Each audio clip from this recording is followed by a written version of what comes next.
Hello everyone, welcome back to the channel. In this video, I'll show you how to fade in audio in Audacity step by step. A fade-in effect gradually increases the volume at the beginning of an audio clip, creating a smooth and professional introduction. First, open Audacity and import your audio file by clicking File and then Open. Once the audio is loaded, use your mouse to select the beginning portion of the audio where you want the fade-in effect to be applied. For most voice recordings, selecting about 3 to 5 seconds works well.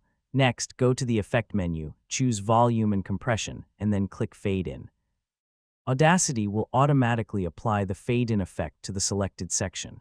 Now play the audio from the beginning. You'll notice that the sound starts quietly and gradually becomes louder until it reaches the normal volume level. This creates a smooth transition and removes any sudden or harsh audio start.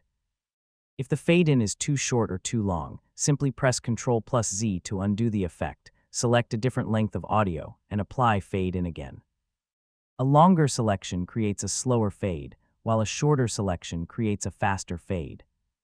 Fade-in is especially useful for podcasts, music, voice recordings, tutorials, and YouTube videos because it gives your audio a clean and polished beginning. Once you're satisfied with the result, export your audio by clicking File, then Export Audio, and save it as an MP3 or WAV file. That's how you fade in audio in Audacity quickly and easily. If this tutorial helped you, don't forget to like the video, subscribe to the channel, and check out my other Audacity tutorials. Thanks for watching, and I'll see you in the next video.